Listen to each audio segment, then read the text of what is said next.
उनके लिए अलग से जिला स्तर पर एक ऑफिस खोला गया है। जैसे हमारे हनुमानगढ़ है जो गंगानगर के अंदर में आता है, भूजल विभाग में, तो जिला स्तर के लिए एक अलग से ऑफिस खोला गया है। जंक्शन नहीं है।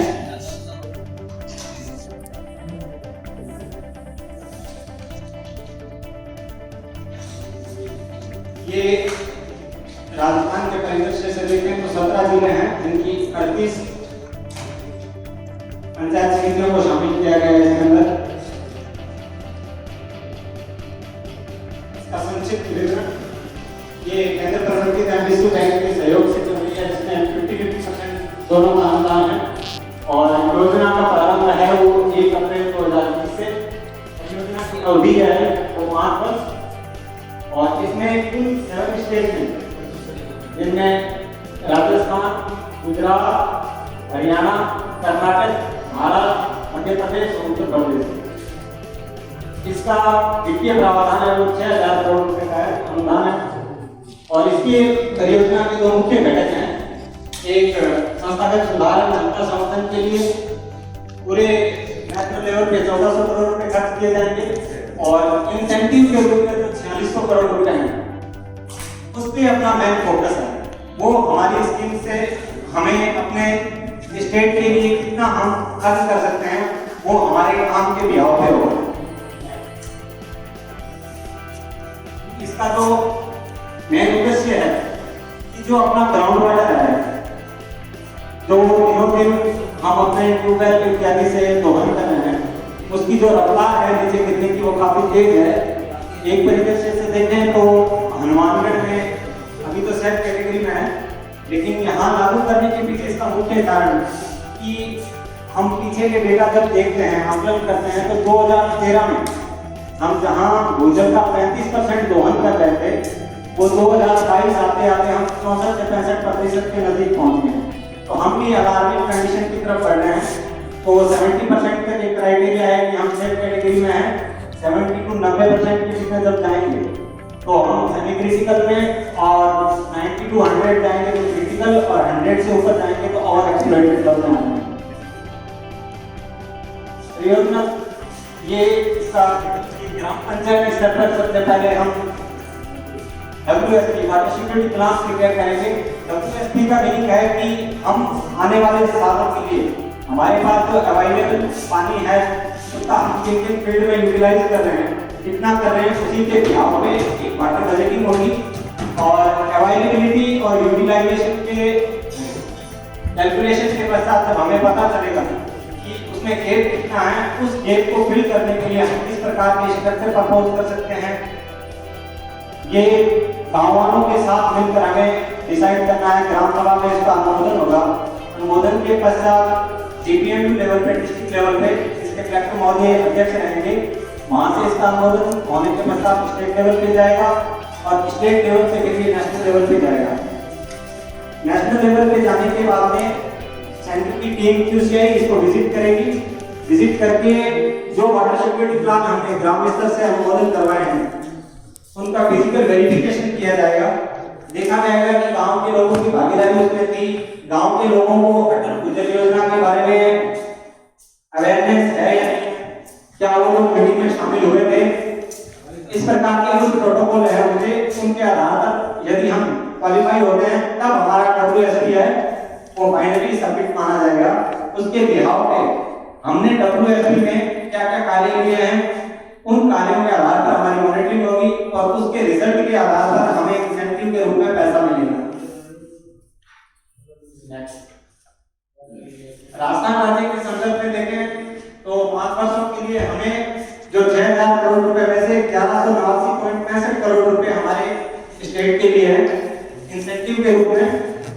इसमें से 1024.97 करोड़ रुपए, 164.68 करोड़ रुपए जो है वो हमारे इंफ्रास्ट्रक्चर के लिए है कि हम ग्राउंड वाटर की मॉनिटरिंग के लिए पीजियोमीटर का निर्माण करेंगे।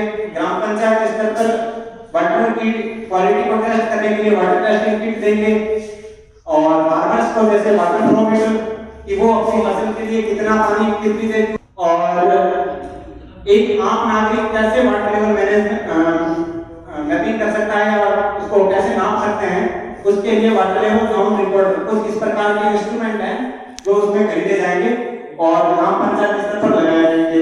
एक दूसरा हो गया कि रेन गेज, वर्षा को मापने के लिए एक यंत्र है जो हर ग्राम पंचायत स्तर पर लगाया जाएगा, वो भी इसके अंदर है। तो ये संस्था में ढांचा निर्माण में और संस्था के सुधार के लिए खर्च किए जाएंगे। दूसरी जो इम्पोर्टेंट चीज है 1024.97 करोड़ रुपए, ये प्रोत्साहन के रूप में ये हम बढ़ा भी सकते हैं। यदि हमारे स्टेट ने अच्छा काम किया और किसी दूसरे स्टेट ने नहीं किया तो ये प्रोत्साहन राशि उस स्टेट में से जो उनको मिलने वाली राशि है वो बढ़ के हमें मिल सकती है। यदि हमारी प्रोग्रेस जीरो आती है या कम, हम उसमें उस प्रोटोकॉल को फॉलो नहीं कर पाते हैं, उतना सुधार नहीं कर पाते, तो ये हमारी राशि है ये भी किसी अच्छे स्टेट जो अच्छा काम करेगा उसकी ओर डाइवर्ट हो जाएगी। ये परियोजना अवधि में विनिवेश घटक के अंतर्गत जो वित्तीय प्रावधान है योजना के क्रियान्वयन के लिए 85 करोड़ जो उपकरण खरीदे जाएंगे वो 27.05 जो पीजियोमीटर का निर्माण होना है उनमें 13 करोड़ रुपए। ये जो सूचना शिक्षा संप्रेषण गतिविधियां हैं तो आईसी के तहत जो ट्रेनिंग दे रहे हैं या ग्राम पंचायत स्तर पर हम अवेयरनेस के कैंप लगाएंगे, जागरूकता रैली होगी, नुक्कड़ नाटक हो गया, इस प्रकार के जो कार्यक्रम है ओवरऑल स्टेट में 9.50 करोड़ रुपए के और प्रशिक्षण कार्यक्रम ट्रेनिंग के जो है 19 और ये जो लैब और संगठन के अंदर जैसे जीआईएस लैब होगी इस प्रकार की जो लैब करेंगी उनके लिए 11 करोड़ रुपए। ये कुछ इंडिकेटर हैं जिनके आधार पर हमें जो 1024.97 करोड़ रुपए है वो इसी डिस्बर्समेंट लिंक इंडिकेटर के आधार पर हमें डिस्ट्रीब्यूट किया जाएगा। तो सबसे पहला है डीएलआई फर्स्ट, इन्हीं 5 चीजों को समझना है हमें। यहाँ पे आगे के जो सुपरवाइजर बैठे हैं मेरा उनसे अनुरोध है इस चीज को अच्छे से समझ रहे हैं और फील्ड में हमें ये ध्यान रहना चाहिए कि हम पैसा किस आधार पर ले सकते हैं। तो ये पहला है डीएलआई फर्स्ट, ये सिर्फ ग्राउंड वाटर डिपार्टमेंट का काम है।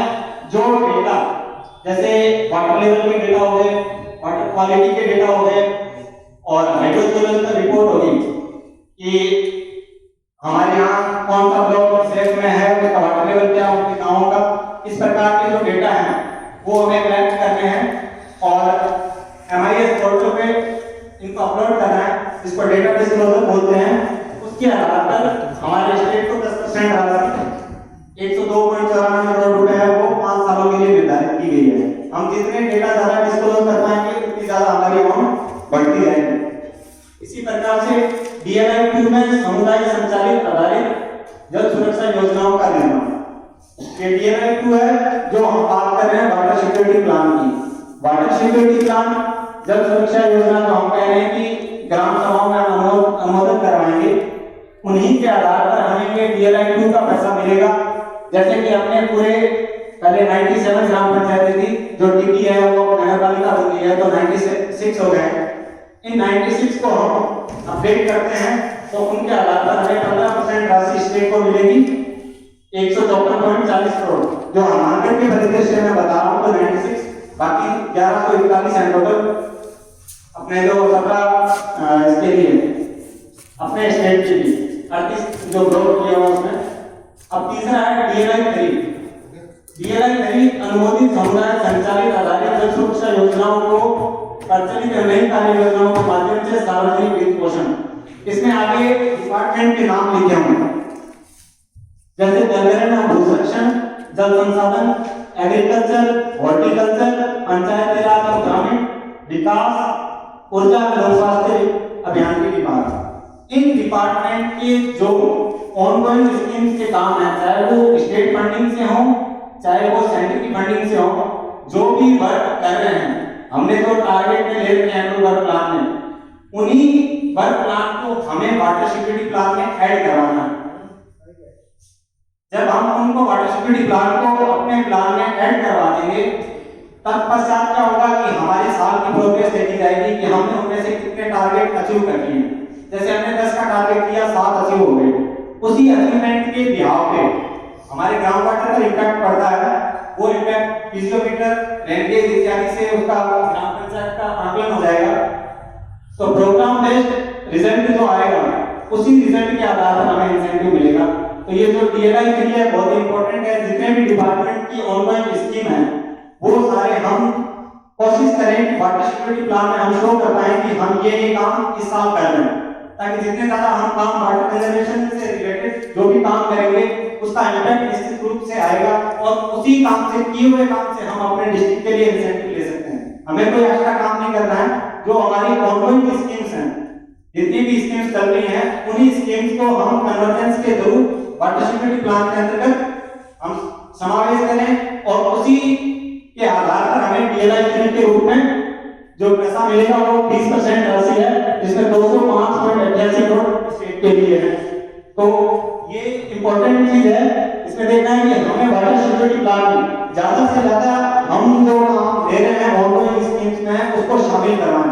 यदि शामिल नहीं करवाते हैं तो वो इसमें ऐड नहीं होगा और हमारे इंसेंटिव का जो हिस्सा है जिसमें प्रतिशत के रूप में 20% राशि है वो कम होती रहेगी। तो हम जितने ज्यादा काम लेंगे उतना ज्यादा हमें बेनिफिट है। इसी तरह डीएलआई 4 कुशलतम जल उपयोग विद्याओं को स्वीकारना, जिसमें 411.75 करोड़ रुपए का प्रावधान है स्टेट के लिए, जो टोटल 40% राशि है। ये हम जो मिनी स्प्रिंकलर, ड्रिप इरिगेशन इत्यादि की जो बात कर रहे हैं, ऐसी टेक्निक को अडॉप्ट करें जिससे कि पानी की लागत कम हो, उत्पादन फसल का उत्पादन ज्यादा हो। ऐसी अगर हम विधियां स्वीकार करते हैं और ऐसा हम इम्पैक्ट ले आते हैं फील्ड में, उसके लिए हमें 411.75 करोड़ रुपए की राशि इंसेंटिव के रूप में प्राप्त होगी। स्टेट को देने से हमारे डिस्ट्रिक्ट को जितना मिलेगा वो 40% राशि कहलाएगी। तो डीएलआई 4 में आप देख रहे हैं कि 3 डिपार्टमेंट हैं, एग्रीकल्चर, हॉर्टिकल्चर, इरिगेशन, ऊर्जा एवं स्वास्थ्य अभियांत्रिकी विभाग। इसमें मेन रोल है जो एग्रीकल्चर हॉर्टिकल्चर का है, क्योंकि ये जो वाटर सेविंग स्कीम्स जो फॉर्म है, जैसे मिनी स्प्रिंकलर हो गया, ड्रिप हो गया, ये हॉर्टिकल्चर और एग्रीकल्चर के थ्रू ज्यादा है। तो जितने भी अपने एनुअल वर्क प्लान में इस प्रकार के कार्य हैं उनको हम शामिल करें और किसानों को भी अवेयर करें कि इस प्रकार की फसलें में जो क्रॉप डाइवर्सिफिकेशन के थ्रू हम जो कैंप लगाते हैं उस प्रकार से हम अवेयर करें और इस प्रकार हम इसमें 40% राशि जो हम ले सकते हैं। और लास्ट जो डीएलआई 5 है, देखते भूजल स्तरों की दर में सुधार, ये हमारा इम्पैक्ट असेसमेंट होगा कि हमने कितना सुधार किया है, भूजल स्तर की जो गिरावट थी उसको रोक दिया, उसमें कितना सुधार किया है।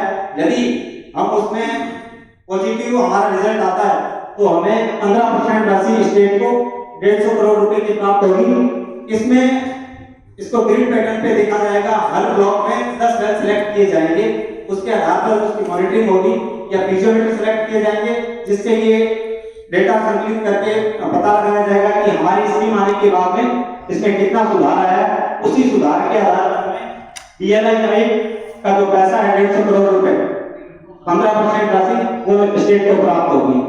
इसमें जो डिपार्टमेंट काम कर रहा है वो जल ग्रहण, भू संरक्षण विभाग, सतही जल विभाग, भूजल, कृषि, उद्यानिकी, पंचायती राज एवं ग्रामीण विकास, ऊर्जा एवं स्वास्थ्य अभियांत्रिकी विभाग। इस प्रकार से ये 100% राशि है जो इंसेंटिव की वो बाइफरकेट की हुई है। Improve management of ground water resources, जो हम डीएलआई के बारे में बात कर रहे थे उसको कैसे हम समझ सकते हैं। डीएलआई फर्स्ट में जैसा मैंने कहा कि public disclosure of ground water data, ground water department का जो डेटा है कि वाटर लेवल क्या है, वाटर क्वालिटी क्या है, उसकी हाइड्रोलॉजिकल रिपोर्ट क्या है, उसके आधार पर उसकी इंफॉर्मेशन और रिपोर्ट हमें एमआईएस पोर्टल पर शेयर करनी है, जिसके रूप में नीचे समझाया हुआ है कितनी राशि है, पहले भी आपको बता दिया है 10% राशि। और डीएलआई 2 में preparation of community land WSL water security plan, इसके आधार पर हमें 15% राशि। और डीएलआई 3 में public financing of approved WSP through convergence of ongoing और न्यू स्कीम्स, इनके आधार पर हमें 20% राशि। और DLI 4 adoption of practices for efficient water use, इसमें 40% और improvement in the rate of decline of ground water level, इसमें हमें 15% राशि। नेक्स्ट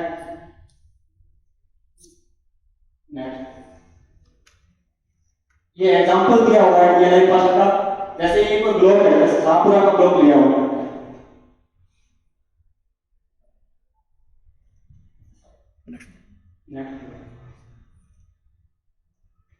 ये 10 वेल सिलेक्ट किए हुए हैं ग्रिड पैटर्न के आधार पर। इसके आधार पर हमें 2015 से 19 तक का लास्ट 5 ईयर का डेटा अपडेट करना होगा, वाटर लेवल का, वाटर क्वालिटी का और हाइड्रोजन लेवल के रिपोर्ट का। नेक्स्ट, फिर इसके बाद में हम प्रिपरेशन ऑफ कम्युनिटी या WST बनाएंगे DLI 2 में, और DLI 3 में हम सप्लाई साइड और डिमांड साइड में जो इंटरवेंशन हमारे डिपार्टमेंट सप्लाई साइड के जो डिपार्टमेंट है वो काम लेंगे, डिमांड साइड के जैसे एग्रीकल्चर और हॉर्टिकल्चर डिपार्टमेंट हो गया, ये ऑनगोइंग जो स्कीम्स हैं नंबर 10 के रिपोर्ट DLI 3 में। Due to the successful implementation of demand side intervention, DLI 3 का जब इंप्लीमेंटेशन हो जाएगा तो DLI 4 के लिए हमें पैसा मिलेगा। Area increase in drip sprinkler and pipe irrigation crop diversification, ये DLI 4 के इंडिकेटर है। Impact of ground water level due to above activity, इन सारी एक्टिविटी से तो हमारा इंप्रूवमेंट होगा, उसके आधार पर DLI 5 का पैसा मिलेगा। नीचे लिखा है राइजिंग ग्राउंड वाटर लेवल, यदि ग्राउंड वाटर लेवल में सुधार आता है।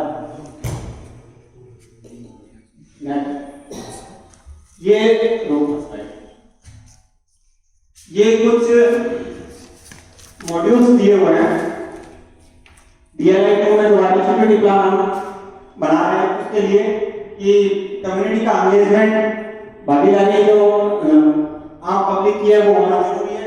प्लस ये 6 मॉड्यूल्स जो दिए हुए हैं इनको प्रिपेयर करना होता है, इसमें जो डेटा होता है वहाँ का पॉपुलेशन का, लाइफ स्टॉक का, PHD हमें कितना सप्लाई दे रही है, ग्राउंड वाटर से हमें कितना पानी प्राप्त हो रहा है, इरिगेशन के थ्रू हमें कितना पानी मिल रहा है, और इस प्रकार के कुछ डेटा होते हैं। इन डेटा के आधार पर ये PWFC या PWSC की कमेटी इसको फाइनल करती है, उसके बाद में ये अप्रूव हुआ DPMU से, और फिर लिखा है क्वालिफाइड फॉर डिस्बर्समेंट, ये तब क्वालिफाइड होता है यदि QCI की टीम विजिट करके इसको फाइनल करते हैं कि हाँ फिजिकली ये सही है, 2 या 3 बार विजिट रहती है उनकी, उसके बाद ये फाइनल होगा, फिर अप्रूव्ड बाय SPSU और purely verified by QCI। अब इसके लिए DLI 3 के लिए जो अपने को पैसा उसके लिए मेथोडोलॉजी बताई गई है कि कौन से फाइनेंशियल ईयर में स्कीम का नाम क्या है, उसकी फंडिंग एजेंसी क्या है, कि हम किस स्कीम के तहत काम कर रहे हैं उसकी एजेंसी क्या है, उसका एलोकेशन कितना है बजट का, उसके सोर्स डॉक्यूमेंट रखते हैं साथ में। नेक्स्ट, DLI 4 के लिए incentive demand side measure that reduce water consumption including following: drip irrigation, sprinkler irrigation, pipe irrigation, water efficient crops.